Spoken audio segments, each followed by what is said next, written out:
beleza? Eu queria fazer um breve comentário aqui, uma leitura do finalzinho de João 10. Eu vou ler primeiro, depois fazer os comentários, tá bom?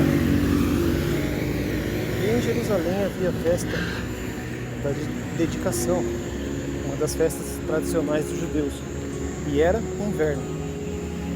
E Jesus andava passeando no templo, no alpendre de Salomão. Odiaram-no, pois, os judeus e disseram: até quando terás nossa alma suspensa? Se tu és o Cristo, dize-nos-lo abertamente. E respondeu Jesus: já tenho dito, e não credes. As obras que eu faço em nome do meu Pai, essas testificam de mim. Mas vós não credes, porque não sois as minhas ovelhas, como já vos tenho dito. As minhas ovelhas ouvem a minha voz, eu as conheço e elas me seguem. Vou fazer um comentário até aqui. Até aqui Jesus está numa festa, passeando pelo templo, uma parte ali do templo, um lugar do templo. E aí os judeus o rodeiam. Os judeus cercam Jesus, meio que cercam Jesus ali, fazem uma roda em volta dele.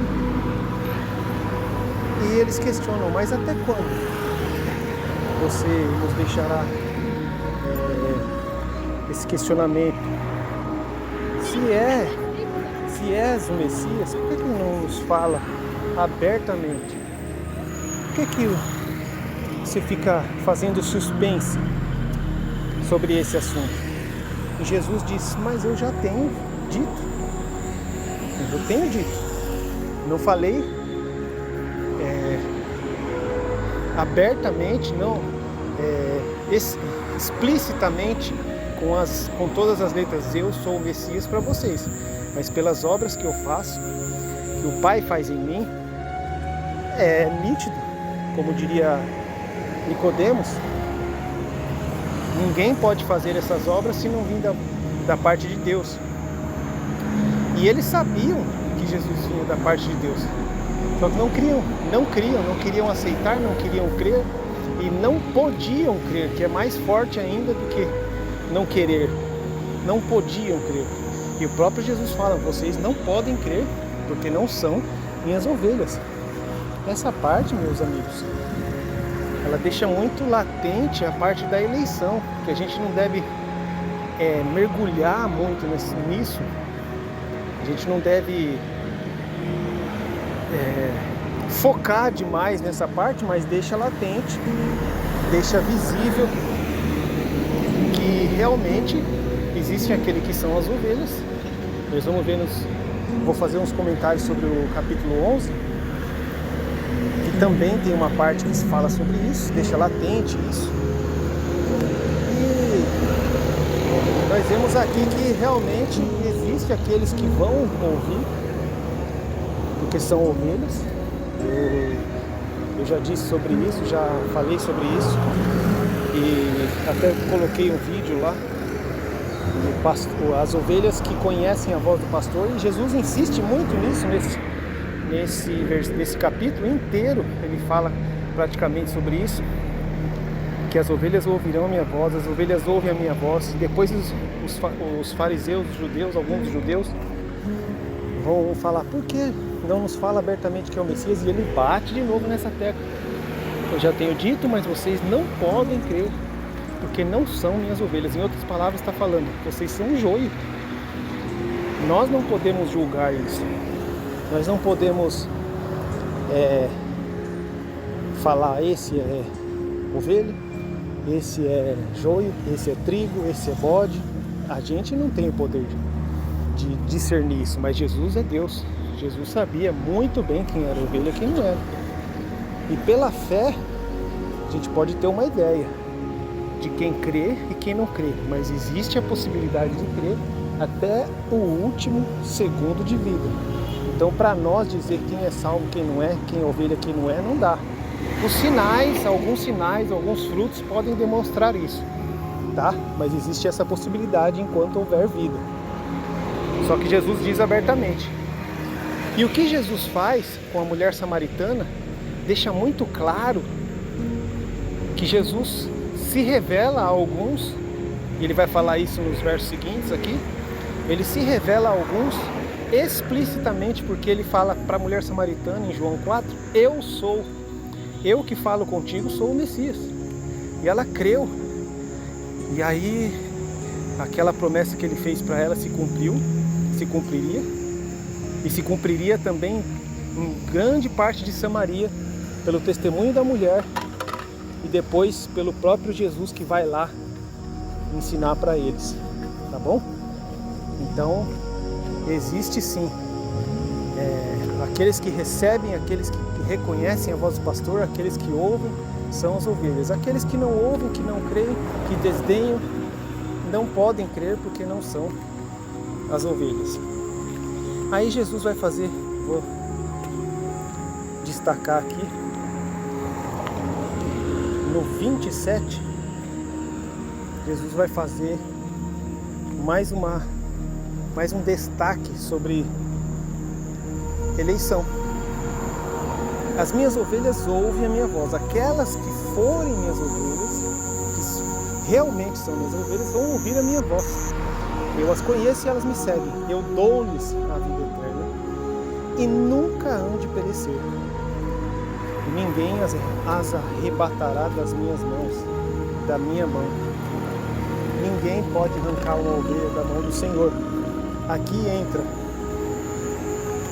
uma vez salvo por Jesus Cristo, salvo para sempre. Ah, mas eu não acredito nisso porque tem a ovelha que se perdeu. A ovelha que se perdeu o Senhor busca. Está escrito lá. Pode até se desanimar, pode até se abater, pode até, eu não falo sair, parar de reunir,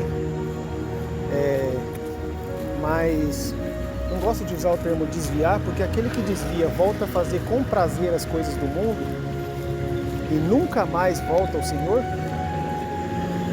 nunca mais retoma o temor ao Senhor, esse nunca foi ovelha, tá bom? Esse aí nunca foi salvo. Nunca o Senhor, porque de outra forma o Senhor estaria mentindo. Ele falou, eu dou-lhes a vida eterna e ninguém pode arrancá-la das minhas mãos. Mas eu não posso sair? Ninguém pode arrancar, mas eu não posso sair? Vamos ver o versículo seguinte. Meu Pai que me deu é maior do que todos e ninguém pode arrebatá-las da mão de meu Pai, nem você mesmo, nem você mesmo. Então o Senhor me obriga a ser salvo? Não é que te obriga a ser salvo. O Senhor Ele revela a sua graça a um pecador que está a caminho do inferno, como eu estava, como muitos estavam, e o Senhor desvendou os olhos, tirou as vendas para mostrar para onde nós estávamos indo, tá bom? Então Ele salva, o Senhor jamais condena santos. Pessoas que querem ir para o céu jamais são condenadas pelo Senhor, porque não existe pessoa que naturalmente quer ir para o céu, mas o Senhor sim, Ele salva pessoas que estão indo naturalmente para o inferno. Então veja que Ele falou aqui no versículo 28, ninguém as arrebatará da minha mão. Depois no final do 29 Ele fala, ninguém pode arrebatá-las da mão do meu Pai. Ou seja, Jesus faz de propósito, Ele fala de propósito, primeiro que ninguém pode arrebatar da mão dele. Depois Ele fala, ninguém pode arrebatá-la da mão do meu Pai. Eu imagino que assim como os judeus, muitos ficam confusos com essas afirmações. Porque se, para quem crê na Trindade, em três pessoas diferentes, não pode arrancar da mão do Pai ou não pode arrancar da mão de Jesus? Porque se são pessoas diferentes, ou está na mão do Pai ou está na mão de Jesus. E aí Jesus completa no 30, o que vai escandalizar de vez os judeus e escandaliza, infelizmente, até hoje alguns cristãos. Eu e o Pai somos um. Nessa hora os judeus entenderam o recado. Nessa hora os judeus estão falando, os judeus estão pensando assim: ele está falando que ele e o Pai são o mesmo. Ele está falando que ele e o Pai tanto faz da mão dele como da mão do Pai. Jesus é a imagem do Deus invisível. Ora, quando você vê no espelho a sua imagem, é outra pessoa que você está vendo? É outro Rafael que você está vendo? Não, é a imagem do Rafael. Imagina o Senhor, o Deus Todo-Poderoso, invisível, que é espírito, que não tem imagem. Agora se projeta uma imagem dele na terra. A encarnação do Deus invisível. Ele é a imagem do Deus invisível, como diz Colossenses. E aí o Senhor fala: eu e o Pai somos um. Da minha mão, da mão do Pai, é a mesma coisa. E nessa hora que os judeus pegam as pedras, pegaram outra vez pedras para o apedrejar, porque eles entenderam que Jesus estava falando de novo, como ele fala em João 8 ou João 9, agora eu não me recordo: eu sou. Eu sou. Jesus usou a mesma expressão que o Senhor usou no deserto com Moisés, por várias vezes. Em João, eu só não me recordo se é João 8 ou João 9, mas ele usa essa expressão. Inclusive ele fala para os judeus: se vocês não crerem que eu sou, morrerei em vossos pecados. Tá bom? Tenho-vos mostrado 32. Muitas obras boas procedentes de meu Pai. Por qual dessas obras me apedrejas? Por qual dessas obras vocês querem me apedrejar? Os judeus era uma coisa incrível, né, meus amigos? Porque, pensa bem, eles queriam castigar Jesus. E aliás, eles querem que Jesus declare que ele é o Messias, não para eles crerem, porque eles não podem crer. Jesus mesmo falou que eles não podem crer porque não são ovelhas. Então eles querem essa declaração para poder acusar Jesus de blasfêmia. Que eles criam ser uma blasfêmia, mas era a realidade. Não está escrito na vossa lei: eu disse, sois deuses? Pois se a lei chamou deuses aqueles a quem a palavra de Deus foi dirigida e a escritura não pode ser anulada, aquele a quem o Pai santificou e enviou ao mundo disse: blasfemas porque dizes, sou filho de Deus? Se eu não faço as obras de meu Pai, não me acrediteis, mas se faço, não credes em mim. Credes nas obras, para que conheceis, acrediteis que o Pai está em mim e eu nele. É como se tivesse uma bacia de água e um copinho da bacia foi tirado. A água da bacia está no copinho e a água do copinho está na bacia. É isso que Jesus está falando: eu estou no Pai e o Pai está em mim. A mesma substância, encarnada para salvar a humanidade através da morte de cruz. Procuravam, pois, prendê-lo outra vez, mas ele escapou de suas mãos, retirou-se outra vez para além do Jordão, para o lugar onde João tinha primeiramente batizado, e ali ficou. E muitos iam ter com ele, e diziam: na verdade, João não fez sinal algum, mas tudo quanto João disse, deste era verdade, e muitos creram nele. Aqueles aos quais Jesus dirigiu a palavra, falou: vocês não podem crer, porque não são minhas ovelhas. Mas tinha gente ali em volta que creu no Senhor. Amém? Então esse é o recado sobre o finalzinho de João 10. A divindade de Jesus. Se eu pudesse dar um tema, eu daria: a divindade de Jesus. As suas ovelhas ouvem a sua voz. Tá bom? Fiquem na paz. Deus abençoe.